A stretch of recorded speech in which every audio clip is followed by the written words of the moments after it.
waaw salaamaaleykum mbokk internet yi ñoo ngi leen di nuyu di leen jaar di leen jéggalu ci dog-dog boobu problème technique bu ndaw la woon seen mbokk Ibrahima Khalil Thiam moo ñëwaat ak yéen ci 30 minutes de direct pour le Sénégal bëggoon a waxtaan ak yéen ci benn thème bu am solo boo xamante ne yaakaar naa ne képp nekk ci réew mi war na laa mën a yitteel muy la cas Ousmane Sonko lu tax ñu am droit waxtaan ci parce que dafa nekk nit koo xamante ne ku am solo la ci réew mi fas yéene laaj bopp réew mi pour jiite ko ba tax na ñu am droit de regard ci doxalinam ak ci jëfinam ndax bu doon keneen la koo xamante ne laajul réew mi soxlawul réew mi mën nañ bañ a wax ci moom waaye ku mel ni Ousmane Sonko nga xamante ne am na 1000 sens 2024 mu nekk président ku mel noonu balaa ñuy wax ak moom balaa ñu koy jox suñu réew mi war nañu xool moom ban façon nit la ak ay doxalinam ñu waxoon ci publication bi un homme dangereux dans un pays de paix comme Sénégal donc bu ñëwee ci sujet bi directement dañuy wax direct ci Ousmane Sonko fu ñuy njëkkee mooy discours Ousmane Sonko suñ paree dem ci comportement am vis-à-vis population bi ak ni muy doxalee ak ñoom li ñu njëkk a bëgg a wax mooy Ousmane Sonko ay waxam lu ci ëpp doole dafa nekk ay wax yoo xam ne ay wax yu dangereux la boo ko xoolee ci wàllu réew mi lu mel ni Madiambal Diagne am na lu mu ci junj keroog mais gis nañ ñu bari ñoo xamante ne dañoo contre loolu mu wax waaye bu ñu càmbaree wax ji bu baax dañuy xool ne lépp lu ci Madiambal wax teg ci loxo dafa indi preuve bu njëkk bi mooy première bi Ousmane Sonko amee jafe-jafe ak Adji Sarr lu mu njëkk a def mooy dafa woote na ne ñépp génn défendre ko ba mu jaral leen sax nañ tuur seen deret pour ñu défendre ko ci mbir moo xamante ne diggante ñaari sénégalais la yoo xamante ne ñoo amoon seen problème loolu bi mu ko defee tàbbiwul ci noppi ñi nga xamante ne duñ dégg parce que bu ñu càmbaree mbir mi ba lépp yépp pare lu ma 13 personnes wala 14 personnes daanu nañ ci woote woowu kon su ma nee Ousmane Sonko ay waxam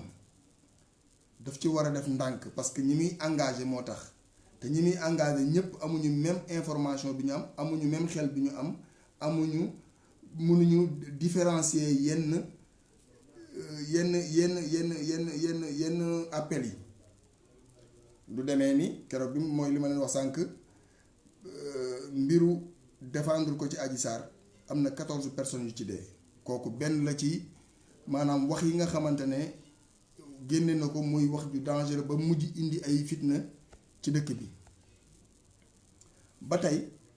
ci biir waxam da nga doon dégg ci appel boobu waxoon na ne bis bu ko Macky Sall jàppee wala bis biñ ko jàppee ci réew mi Macky Sall dina gis loo xam ne musu koo gis te tey loolu mu waxoon dafa am biñ ko jàppee ci réew mi toog nañ fi ñeenti fan wala ñetti fan yoo xam ne kenn mënta dem kenn mënta dikk te kon ñu jàpp ne waxam jooju mu waxoon loolu dafa dëgguwaat ci wax ji ci maanaam li am ci réew mi muy ñaari mbir yoo xamante ne dañ ko tànn ci biiri waxam mooy bu njëkk bi nañ ko défendre même bu leen jaralee seen bakkan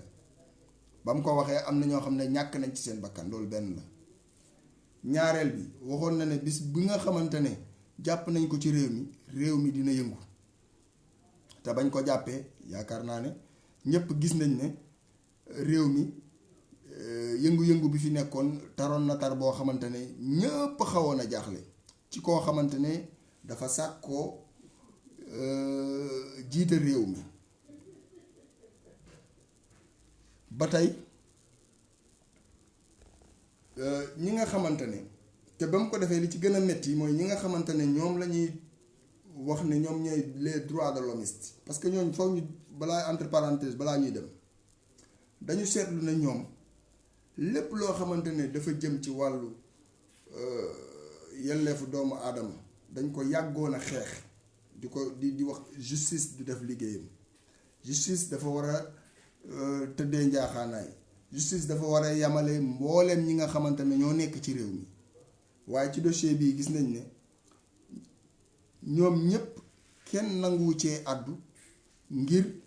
naqarlu li nga xamante ne moo amoon ci réew mi mooy ñi nga xamante ne mooy appel bi nga xamante ne président Ousmane Sonko def na ko jëmale ko ci xale yi pour ñu génn te bañ génnee gis nañ la ca xew. gis nañ ne tamit bi mu waxee ne gis nañ ne tamit bi mu waxee ne buñ ma jàppee réew mi dina gis lu musta gis nañ ne buñ ko jàppee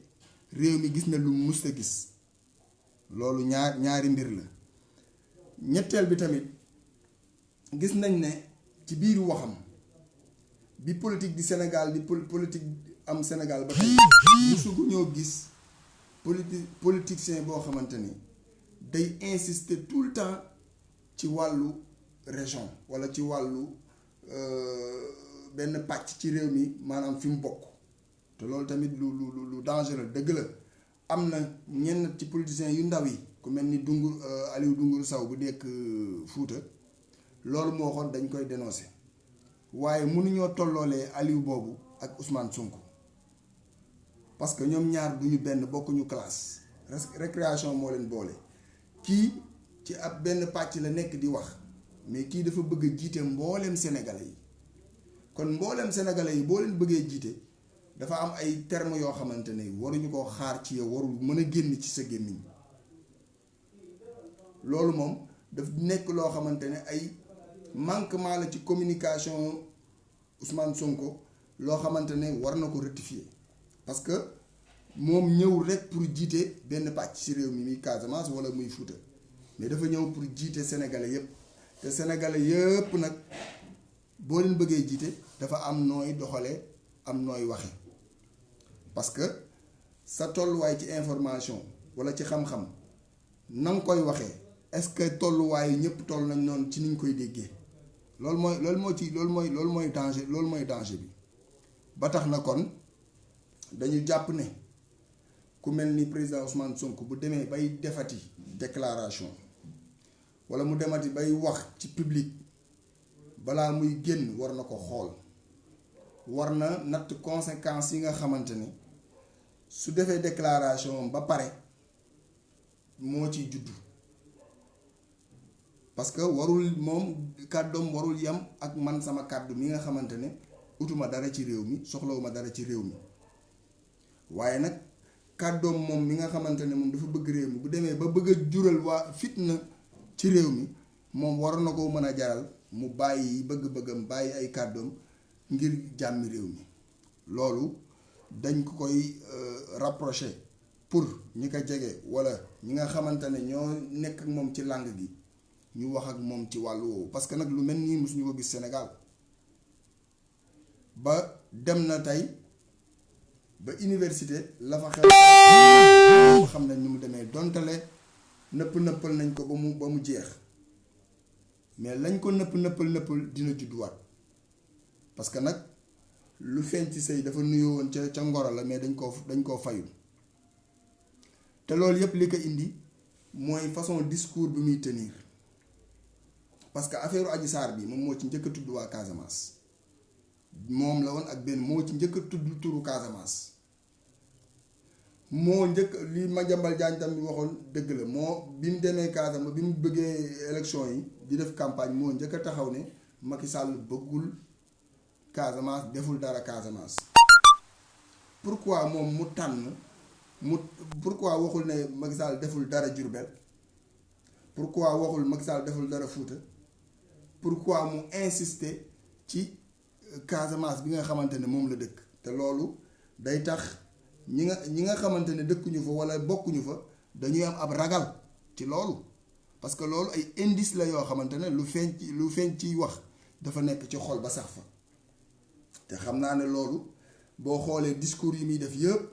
su bëggee inciter nit ñi ci loolu fibre boobu ci lay yëngal mbir yi te mu nekk fibre boo xamante ne fibre bu danger la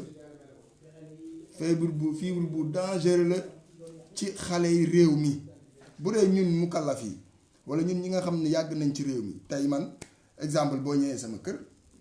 ñëpp nga fa am na joolaa am na séeréer am na tukulóor am na lépp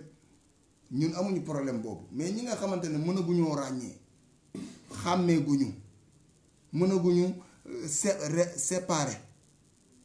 ñooñu am na façon discours yoo xamante ne bu fekkee ne yow rek la ñuy déglu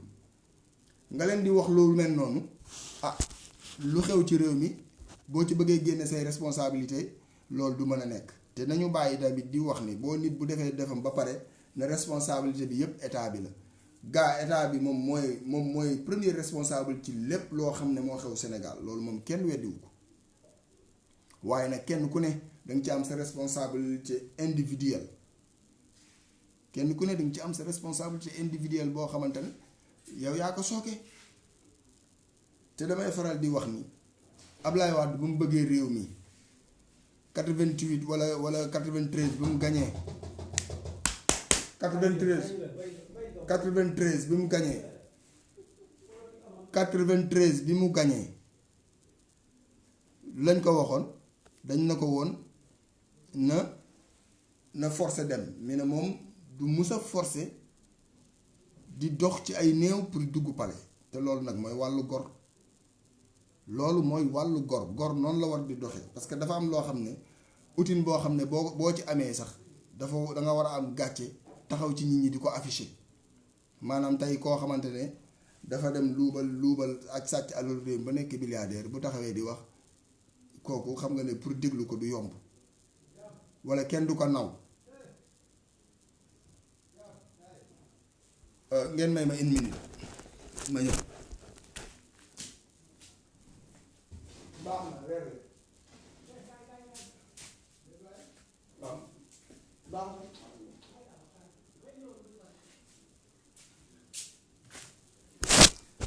kon sama gaa yi ma ñëwaat am lu ma doon lijjanti du ndaw am lu ma doon waxtaan ak sama gaa yi fii rek waaw ñu ñëwaat ci mbir mi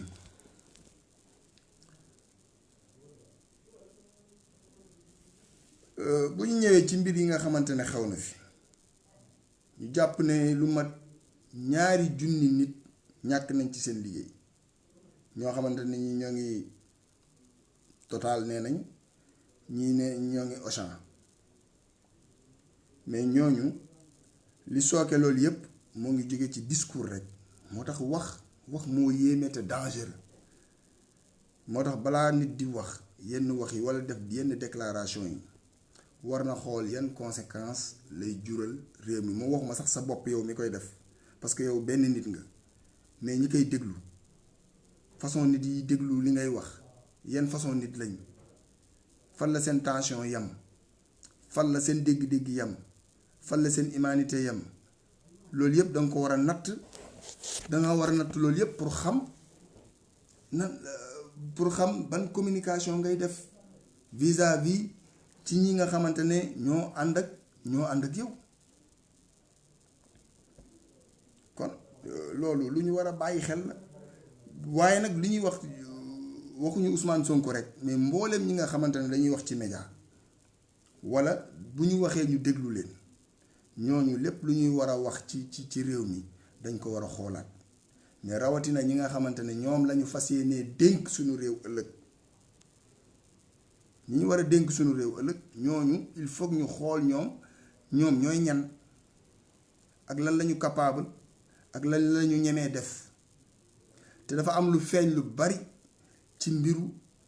candidat Ousmane Sonko 2024 mën naa jël réew mi loolu moom kenn werantewu ko waaye ci nan la koy jëlee parce que ñi fi jaar ñëpp jël nañu réew mi te yenn dégâts yi amu fi mais fii ak 2024 dafa sori te communication boo def benn yoon mën na durer 1 mois te tag dig nañu ne am na 2e vague bi war a ñëw te 2e vague boobu ñàkkul ne am na ñoo xam ne ñoo ngi koy xaar kon ci loolu moo tax nag kon Ousmane Sonko war a def attention ci li muy wax ak ci li muy bind parce que loolu bu fi ñëwee du ñu jig du ko jig du jug réew mi te ñun toll nañ ci maanaam réew la boo xam ne talatuñu nekk fii di ñun tollooguñu fenn fii ñun li ñu war a def mooy dem liggéey te bàyyi lambar geeg leem gi. commission bi nga xamante ne xaw ma commission kuréel bi nga xamante ne xaw ma ñoo lànk la xaw ma ñoo nangu jàpp réew mi fu nañu dugg fa fu nañu dox fa jëm fa seeti kilifa diine seeti lu ne mais li ngeen di dox ngir yàlla lan la qu'est-ce que vous voulez lan ngeen bëgg finalement lan la ngeen bëgg léegi justice moom ñu tegee ko nale ci ñi nga xamante ne am nañ doole kenn du leen laal ku amul doole sàcc ginaar wala nga def tuuxi doona yow moom bu justice di la juger kenn du def intervention kenn du dem ci sëriñ kenn du dem ci politicien kenn du dem ci kilifa dañ lay bàyyi nga tëdd sa peine am na sax ay innocent yoo xam ne ñoo nga ca kaso ba tëdd fa ay peine yoo xam ne kenn xamul ñaata la léegi su fekkente ne am benn homme politique bu am doole lañ bëgg a lijjanti ay mbiram Sénégal gépp jub te loolu mu ngi commencé woon ci Karim Wade te nag liñ ko nangulee woon Karim Wade bu ko nangul Sonko bu ëllëgee président Macky Sall kii mbokkam buñ fi jógee ku leen bëgg a woosu si seeni mbokk mën nañoo jub te buñ jugee tamit lu mel nii doo ngay am ci réew mi parce que réew mi ñëpp ami mbokk ba tax na te réew mi buñ ne ñëpp ay mbokk ñëpp ay mbokk lañ parce que kër goo fi dugg tey xeet yëpp nga fay fekk kenn ku nekk si ñun am nga maamu mboolem région yi am ci réew mi ñun ñëpp ay métissage lañ ba tax na kon yenn wax yi ak yenn fibre yi yenn mbir yi nañuy def attention di ko jéem a wane ci suñu comportement wala suñu wax wala suñu doxalin su fekkee ne ñun lu ñuy ut dong mooy defar réew mi te yaakaar naa ne mboolem candidat yi nga xam ne ñoo bëgg a déclarer 2024 pour jël réew mi leen rek lañ bëgg mooy ñi fi nekk dund ci jàmm am jàmm muy ñu yor réew mi ci jàmm bu ëllëgee ñu bind leen ci histoire bu gën a rafet waaye bu fekkee ne da ngaa yow pour jot ko da nga jug pour déstabiliser ko boo ñëwee kan ngay jiite suñu yàqee li fi ne buñ ñëwee kon dañuy commencé waat reconstruire waat beneen pays te yaakaar naa tabax moom li ci gën a neex nga fekk brique bu taxaw nga teg fa beneen brique ndax mu mën a yomb te réew mi nit mën na koo jot te doo bakkan du daan ñaata nit ñoo ko fi jot balaa di ñaata at la toog di xaar dem ba màgget ba nga xamante ne yaakaaratul ñëw jot réew mi yàlla jox ko Macky Sall bi ñaata at la ko xeex 3 ans jot ko kon nga xam ne mbir mi bëgg-bëgg rek a fi ne mais daa am ci keneen koo xamante ne ci loxoom la nekk muy suñ borom tey ñoo ngi nii di reyante di wax di kii mun na am sax yàlla mu ngi denc benn waa joo xamante ne kenn xamul kañ la mun na xëy rek génne ko fi xol yépp jublu ci moom mu ñëw ñu jox ko réew mi ba tax na loolu tey bu amoon tey nu muy demee kon li ngeen xeex yëpp ak ñi fi daanu yëpp ban njëriñ la am kon du am njëriñ kon ba tax na comportement yi nga xamante ne ñoo fas yéene laaj baatu askan wi pour gàddu réew mi ñépp nag la ñuy waxal dañoo jël tey exemple ci Ousmane Sonko parce que dañoo gis ay incohérence yoo xamante ne moom lay def parce que jotum réew bi da koo jaral lu ne façon discours bu ne bu dul discours violent bu ne def na ko fi Sénégal moo nekk dëkk boo xamante ne nit ñi fa nekk dañoo mature rek maanaam dañoo am capacité mën a téye seen bopp mais am na loo xam ne buñ ko ci toppoon tey réew mi jeex na te loolu yàlla nañ ci yàlla musal ndax waruñoo àgg foofu te nañu bàyyi ngir yàlla di ràññetle moo xam ci kaw présidentiel la moo xam ñu nekk ci opposition bi la ràññetle bi ñu ko waxee mooy nit ku ne fu mu bokk kenn bokkul fenn ñun ñëpp fenn lañu bokk muy Sénégal amut leneen benn nit moo fi am muy sénégalais leneen amu fi benn nit moo fi am muy sénégalais te sunu maam yi bu fekkee ni sunu maam yi jàngal nañ ñu ko. révolution toorooda bi fi amoon ñan ñoo ñi ko def fa lañ jàngee pire gii lañ jàngee fii ci wolof yi ñoo leen jàngal leen xam-xam ñu dellu ci seen réew ya taxawal ko fa. wal jooju njaay fu mu jóge du waalo la jóge ñoo sañ ci jolof. maam jaara sunu maam jaara bi fan lañ ko denc tey poroxaan fu mu jóge bawal ku kan moo ko fa yóbbu Maba Jaxu Ba. kon yaakaar naa ne loolu moom ba mu fi jógee ak léegi ëpp na ay siècle kon waruñoo nangu kenn koo xamante ni day jéem a dox ci loolu ngir jot ci li muy wut. loolu moom yaakaar naa ne képp kuy sénégalais tey xalaat waroo ko nangu waaye nag li ñu ci jaaxal mooy xale yi nga xamante ne xàmmeeguñu ràññeeguñu te ñu dugal leen ci cirque boo xamante ne ci loolu la jëm te nag ñun duñu exception ci yeneen pays te ni ko ñëpp di waxe réew mi dafa am lu fi feeñ lu bees muy pétrole ak gaz ni ko ministre de l'intérieur waxee woon dama ko gëm am na ñu ne ci suuf am seeni programme fas yéene jot ci pétrole bi wala ñu jot ci gaz bi mu jaral leen lu ne te loolu yàgg nay am même pays arabe yi rëccuñu si kon ñun war nañu fexe ba loolu ñun war nañu fexe ba nga xamante ne loolu ñun dinañ ci rëcc te pour ñu rëcc si lenn rek mooy pexe mooy ñu dellu li suñu maam yi bàyyi woon tabax ko. nit day jóge Fuuta ñëw Dakar mel ni moom Dakar nit jóge Dakar dem Casamance mel ni moom Casamance nit jóge Casamance di ñëw Bawol mel ni moom Bawol. li la koy wan président Senghor am na mérite comme ni ko gars yi di waxee 10% mu ñëw jiite 90%. loolu tolérance boobu ñu amoon ci discours ci doxalin ci waxin ci jëfin loolu yépp lan moo ko waraloon parce que sunu maam yi dañ ñu préparé woon pour loolu ba pare. léegi nag bu ñu demee di dem ba jëmmi jamono ay nit ñëw jóge fële bëgg a imposer seeni loi wala bëgg a jot ci benn mbir ba tax ñu bëgg a terroriser nit ñi ci maanaam ci wax ak ci jëf loolu ñun duñ ko musa nangu te duñ ko cautionné te kenn mënuñu koo teree wax amul ci réew mi ndax waxaguñ fi loo xamante ne dafa jéggi dayoo. te nañu bàyyi justice mu dox ni mu war a doxe suñu bëggee réew mi nekk ci jàmm justice daal bu ñu ko bàyyee mu dox ni mu war a doxe bu ko defee képp ku fi am jafe-jafe boo demee ci justice ñu lijjanti la mais bu fekkente ne justice bu laalee borom doole mu dajale ay nitam ñu génn ñu ne comme bu génnee moo tax am na erreur boo xam ne Macky Sall def na ko ci benn discours am bi passé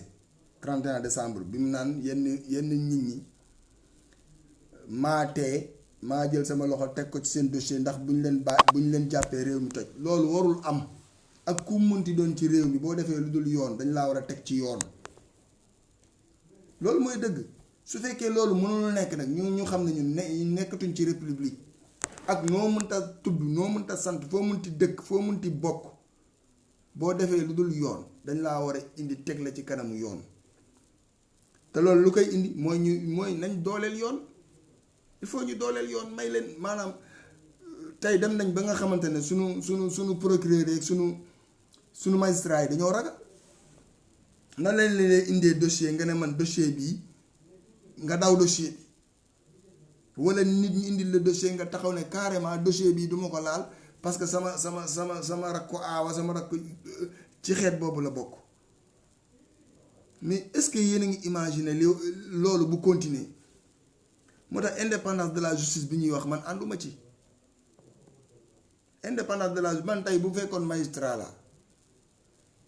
yaa ngi dégg bokk ci benn kër diine sama doomu sëriñ def tuuxi doona ñu indi ko ma nekk juge ma war ko juger mais boobaa nu may def ndax damay def li yoon wax wala damay jikkooy taalibe équation la. Donc il faut que magistrat yi si boppam ñoom ñoo war a am seen indépendance bopp xool seen aqulaay taala ba nga xamante ne bu ñu leen indilee dossier même bu fekkente ne jaral na leen seen bakkani comme ni ko maître Babacar Seye defee ndax mënoon naa daw dossier boobu ndax dossier bi njëkkewul ci moom ci ñeneen la njëkk te ñooñ dañ koo daw moo tax maître Babacar Seye dañ ko war a dekkalaat. léeg-léeg ñuy tudd ñeneen ñi ay ñoom kii mbay mais ñoo daw dossier ba léeg-léeg ñu tudd ko parce que ay doom ñoo fi nekk am alal am kii dëgg la magistrat bu am doole la bu am xam-xam la mais maître Babacar Seye kenn gënu ko mérita parce que bi gaa yi dawee moom moo jël dossier bi def ci lim ci war a def ba ñàkk ci bakkanam booba bu ko deful woon ñaata ñoo waroon dee ca jour booba kon justice du lu ñuy caaxaane du lu ñuy foowe ñu ñaan président Macky Sall am na dossier yoo xamante ne maa ci teg sama loxo loolu moom nañ ko bàyyi ci réew mi bu fekkee ne ñun ñëpp a bokk benn fu ñu juddoo ñun ñëpp benn nit lañ ñoo tudd benn nit muy sénégalais bu fekkee ñun ñëpp benn Sénégal ñu lañ bokk dañoo war a yamale ñëpp ci réew mi loolu nag moom mooy tax Sénégal mën a avancer mooy tax Sénégal am jàmm ndax sans justice Sénégal mënut a bouger sans justice Sénégal mënut a nekk ci jàmm ba tax na amul politicien amul sëriñ amul homme public amul homme politique amul borom alal yooyu dafa war a jeex fii ci réew mi suñ bëggee réew mi dox fee da ngay dem ci bitim réew da ngay gis ay France ak yeneen kii da ngay ministre ñu convoqué la nga dem dox li ngay dox suñ la condamné nga fay boo wala tëdd Sarkozy woowuñu ko fi Jacques Chirac woowuñu ko fi mais après àdduna dafa tee lan moo xew ngay dem wuyu ji boo tooñee ñu ne la yaa tooñ bu fekkee da nga war a fay nga fay boo waree tëdd nga tëdd buñ la mënee baal ñu baal la yaakaar naa noonu la justice war a doxee mais bu ñu tànnee ñenn ñi exemple tey Ousmane Sonko soo déggee yenn droit de l'homme yi taxaw ne carrément ngir jàmmi réew mi loo ko jëndee jar na ko mais loolu taxul réew mi am jàmm de dina am jàmm tey mais dina indi fitna suba na président rocc dossier bi loolu mooy waxi lan loolu mooy ban wax loolu du waxi dara kon yi mboolem dossier yi nekk ci prison yi nañ rocc ñëpp nañ libéré ñëpp su fekkee mënuñoo juger mbir mi te mbir mi amul lu ci garaaw ñaari nit la accusé na ko am naam amul loolu justice moo koy lijjanti te dañuy ñaan yàlla bu mu am ndax bu dul dara Ousmane Sonko ñi ko sopp ci réew mi bari nañ ñi ko yaakaar bari nañ te bis bu yoroon réew mi tamit du ko yor pour waa partem pour waa réew mi yépp la koy yoral bis bu nekkoon président nga xam ne ñun li ñuy wax ni dañuy aligné ci ginnaaw parce que mooy suñu président bis bu ko yàlla defee li fekk Macky Sall la ngi fi suñu président même Abdoulaye Wade bañ koy contre tamit xeex nañu ndax ku ko saaga te ànd ñëw wonoon ak moom parti mais dafa am ay mbir yoo xam ne ay institution yoo xam ne buñ bëggee réew mi avancé dañ koy fonk ak ku munti doon même bu fekkee ne yow dangaa nekk opposition ki yàlla teg ko fi mais dara newu ci temps am day jeex nga dem keneen ka fay ñëw nekkaat fa même doonte la àndu leen danga ko war a respecter comme président parce que suñu borom moo ko fal loolu mooy doxal réew mi mais tey da ngay dugg ci internet bi ngay dugg ci journaux yi da ngay dugg ci yenn médias yi gis nit ñi mel ni institution présidentielle moom benn lu may bañ a wax la kenn respecté wu ko léegi nga yaakaar ne yow boo demee ba toog foofu yow it doo am ñoo xamante ne benn groupe bu taxaw di résister comme lii fi am léegi kon réew mi kañ lañuy taxaw ci liggéey kañ bu fekkee ne ku falu rek ñeneen ñi ku la contre saaga la wax la lu ne wax la lu bon lu ne waa léegi imagine toi tey bu fekkoon Sonko dafa falu 2024 ñun ñu ànd ak Macky Sall mënuñu def collectif takk suñuy rajo jëmale 2045 mais ba kañ loolu la ñu war a jéem a xool ni ñu koy dindee ci réew mi parce que loolu du doxal li ñu war a def mooy ki fi ne ni américain yi di def Bush ngi nii lu bon lu ne def na ko ci àdduna bi même doo dégg benn américain bu ko ŋaññi ba mandaam jeexee mu jàll ku keneen ku fi ñëw ñoom ñooy xool lu leen intéressé Obama bu mu ñëwee ñu jàppale ko ak mboolem tuuxi doona yi mu def dañuy gëm xam ne seen institution la mais droit de l'homme yoo xam ne nanguñ liggéey duñu xëy duñu gont di drainer alal ju dul jeex ñooñu ñoo bëgg a tas réew mi te war nañoo wax ak ñoom lu dul góor jigéen duñ ko défendre lu dul politicien duñ ko défendre man dama xamul ñii ñoom ñan ñoo leen yónni wala ñoom est-ce que ay patriote lañ dajale ay dàmbooj yow en tant que jàngalekat nga topp dëkk bi lambar yi fu ne nga dugg fa ngir yàlla xanaa mënoo dem liggéey wala amoo xëy dañu waxante dëgg benn groupe nit rek ay gii sax moom nangu naa parce que moom xam naa ne ba xeexam yàgg na te moom fa mu newoon jugu fa mais yow boo utiliser baatu enseignant yi ba am tur ni Youssou Touré defoon enseignant yi ñu jox la seen tur nga ba nga am turu politique nga viré dem def fi politique ña àndaloon ak yow yëpp ci syndicalisme bi nga sacrifier leen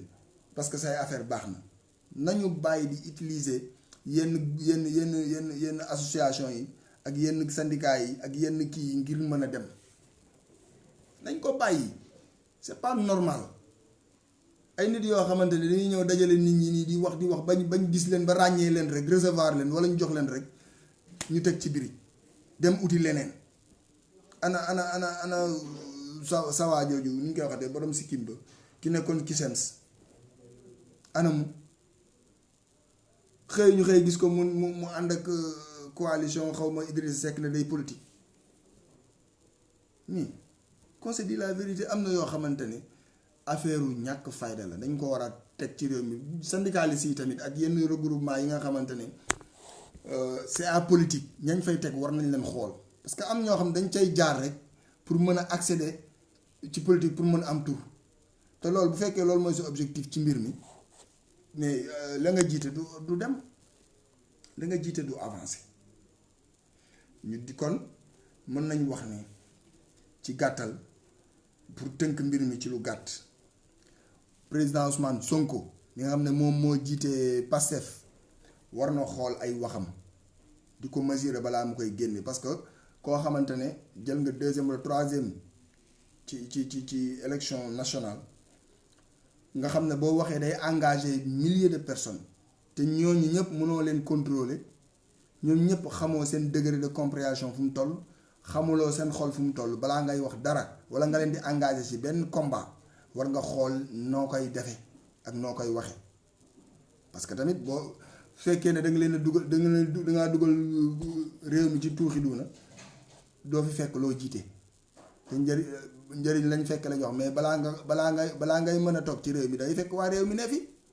pour ñu ne fi nag il faut nga ji fi jàmm mën ngaa jot réew mi te xeex du am 2024 dafa des suñ bëggee politique fii ba 2024 nga topp ñoom dàmbooj les cons là nga xam ne amuñu benn cerveau boo leen xoolee seen bopp yi xam ne ñii duñu xalaat ah mais kenn xamul ay lan lañu topp ay Assane Diouf ay nit yoo xamante ne ay Pape Alé Niang ñoo xamante ne fas yéenewuñ liggéey ci seen dund fas yéenewuñ ci liggéey ñoom li ñuy def mooy yëngal ñu xàmme leen léeg-léeg mais yooyu nañ ko bàyyi man daal li ma gëm Sonko dañ lay fay sunu alal pour nga dem Assemblée nationale di fa liggéey na nga xëy tabat lambar gi na nga xëy dañ lay fay di la jox sunu alal mais demal Assemblée xëy foo nekk wala bu weer bi dee bu fa demati di jël sa xaalis bu weer bi deewee na nga dem xëy parce que gars yi dañ lay utiliser gars yi màggetum politiciens yi nga xamante ne ñoom tekkiwuñ dara ci réew mi depuis 1900 war nga dërëm ba tey ñu ngi fi mënuñoo dem élection ba am ñetti nit parce que kenn gëmu leen ay Mamadou Diop Decroix lan mooy seen métier lan la ñuy liggéey ay nit yoo xamante ne doo mosoo xam lu ñuy liggéey Barthélémy Dias luy liggéeyam lan mooy métier ay nit yoo xamante amaluñu bu fekkoon sax dañuy liggéey manœuvre ñoo xam ne ñoom ñoo ngi tabax dara mais ñoo xamante ne bu ñu xëyee foo leen fekk lan la ñu am emploi politique am ñoo li ma gën a bañ ci nit mooy koo xamante ne politique nga yaakaar nit dangay am xëy am gont li des ci sa temps nga politique si loolu kenn bañu ko mais mënoo jël 24/24 12 mois sur 12 politique guddi politique bëccëg instant yi ngir yàlla bàyyi leen ci li ngeen bàyyi leen lambar gi te xëy Sonko nag li ma lay ñaan su fekkee ne dangaa démissionné ni ñu ko waxee Assemblée nationale ngir yàlla salaire bul ko laalati parce que gëj naa la fa gis kat xëyatoo de gisatuma la nga xëy te yow li ngay woote mooy nit ku dëggu nga te nit ki nag warul lekk alal joo xamante ne dafa ko war a liggéeyal askan te liggéeyu ko su fekkee ne dangaa bàyyi ñu xam ne dangaa bàyyi bul fa demati salaire bi ñu xool kan moo nekkoon sa suppléant ñu teg ko fa mu koy fayee ko di ñëw ci commission yi di ñu xalaatal parce que sa nekk ensemble amal nañu njëriñ parce que yaa ngi ñuy waxal ay mbir yoo xam ne am na njëriñ pour ñun xeebuñu ko mais boo xëyee rek déserte ànd ak ay nit yoo xamante ne xamul loolu ay lan lañu xëy ñu gontuñu ànd ak yow fu nañu dugal la fa fu lu nañu wax loola ko fu tamit ñu xoolaat mbir yi ñun ñëpp ay sénégalais lañ te fii kenn gënu fi nekk kenn sénégalais ñun ñëpp a yam te nga dem wuy ji buñ la setalee nga xam ne set na suñ la daanee nga nangu te xam ne noonu la dëkk bi doxee am na ñu la fi jiitu woon waxuma ay politiciens la ay nit yoo xamante ne ci koñ bi lañ dëkk wala ci dëkk bi chaque jour ñu dem tooñante dem justice ñu àtte ne loolu kay yaa xeeti loolu dara newu ci te yenn journalistes yi nga xamante ne yu demee ni Moustapha Diop ak genre yooyu nga xam ne daanaka ay journalistes même mooy rajo bi ne woon Rwanda nu mu tudd xaw ma Mille Collines ñooñu ku leen topp rajo Mille Collines yooyu ñooñu moo commencé am Sénégal ay journalistes yoo xamante ne en tant que salaire journaliste nga bëgg a yor benn train de vie bi tamit loolu c'est impossible loolu mënul nekk réew mi daal dañoo war a xoolaat lépp lu ne ñu tegaat ko place am waxuma sax ci jamonoy Macky Sall wala beneen mais dañ ko war a càmbaraat mbooleem mbir yi ñu tegaat ko lenn la ñu teg ko place am en tant que journaliste nga bëgg a yor yenn train de vie te defoo lu dul journaliste kase kooku loolu dañ ko war a xoolaat parce que am na yenn train de vie yoo xamante ne bu ko nit di drainer war nañ xam ne am na lu nekk ci ginnaaw bu jaayul drogue mu ngi jaay ngorom journal dafa war a tëddee njaaxaanaay te yenn analyse yi tamit ngir yàlla ci ñu nekk ci rajo yi non doo comprendre sax ñii ay yenn façon nit lañ ñoom daal seen orientation benn waay la ñuy défendre moo xew lu xew rek loolu la ñuy défendre bu weesoo ñu demaat ca ca def mais loolu journaliste la wala lu mu doon nañu bàyyi justice def liggéeyam te ñu bàyyi yenn discours yu dangereux yi nga xamante ne ñoo ngi koy jéem a saxal ci bopp xale yi parce que bu ñu màggaaleeg loola duñu jig ñun mun nañ cee mucc parce que ñun ay adulte lañ booba ñun fexe ñi fi nekkoon mag ñi fi nekkoon muy parti yu njëkk ya fexe nañ ba loolu nekkul si ñun mais ñii ma gis nii nguur moo leen jaral lu ne da leen jaral seen karawu bakkan yi la leen jaral pour falu te nag nit du fal nit yàlla mooy fale yàlla lay fal de Sonko sa discours bi xoolaat ko discours yi ngay tenir xoolaat ko comportement yi ngay doxale xoolaat ko may wax nga ne ma nga naan léegi deuxième vague mais léegi deuxième vague bu ñëwee et après ñii dee après yow nga amaat sa conscience tranquille toogaat ci réew mi comme ça ñi dee ni ak ñi gaañu defuñu la benn effet deful benn effet ci sa bopp bi mais loolu c'est dangereux loolu kenn du ko wax ku bëgg a yor réew mi lii sax day tax ñii day tax ñi nga xamante ne ñoom politique wuñ defuñ dara yi jàmm rek lañ bëgg ngir seen business dox ngir seen liggéey dox ñooñu def différence de gis nga parti bi ñi nekk ci internet bi nii bariwuñ de ñi nekk ci internet bi parce que kenn ku ne ci yéen waa Pastef ak waa APR yi ñun ñii kenn ku ne am na 10 compte bu ne nga dugg fa wax fa dara ñu ne dañu na sakkanuñ de ñiy voté ñoo ngi fii ci àll bi suñu xëyee dañuy dem liggéey ñii dem ci luuma yi ñiy bay ñii dem ci ñiy jaay ñii dem ci menuisier yi ñooñu jënduñu carte politique uñu te ñooñu leen rek lañ bëgg mooy jàmm ci réew mi ngir seen ñu mën a am seen teraanga ci seen teeyu bakkan mën a dundal seen njaboot loolu moo mus di am Sénégal ba Sénégal di am ba tey kon nag waruñoo mën a seetaan benn groupe bu ndaw ay politiciens yoo xam ne man li ma jàpp dañoo nanguta liggéey rek man daal li ma la jàpp daal mooy bañ tàng bañ liggéey dong laa fi gis dàmbooj xëyoo gonto ñoo ngi lay fay suñu salaire Sonko xëyoo gonto bu weer dee nga dem fayeku ji waaye ñun ñi nga xam 5 heures du matin lañuy xëy di dang-dangi guddeeg bëccëg ngir réew mi dox mais xanaa yenn yi sax góor war na ko mën a moytu nag Dame Mbodj na nga démissionné ci njàngale bu fekkee dematoo jàngale fekkee xeexataloo bu fekkee ne yow enseignant yi téelal tuñ la bàyyil nga jox keneen mu remplacer la Sonko ensemble bu fekkee doyatu la xëyatoo fa gontoo fa bàyyil nga jël sa suppléant teg ko fa ñu fay ko salaire moom dina ko jëriñ njabootam ñu topp noonu ñi nga xamante ne nanguñu xëy parce que réew mi nag li ci gën a métti mooy ñi dul xëy ba pare nag foo leen fekk ñoo gën a tedd ñëpp ci ay tappale rek loolu la ñuy def ñi nga xamante ne da ngay xëyee fajar ba romb meer yi gàddu seen paan yi fas yéene dugg ci sedd bi affronter sedd bi dugg ci marché yi di lijjanti ngir lu ñu dundalee seen njaboot nga xëy lu mat 5 jours kenn mënta xëy kenn mënta ut dërëm ndax lan benn nit mais loolu waratu fi am te waratuñ nangu mu am fi 5e vague ak 10e vague ci yam ku ko fi nar dañuy damm salu bon ndax moomu leen réew mi moomoo leen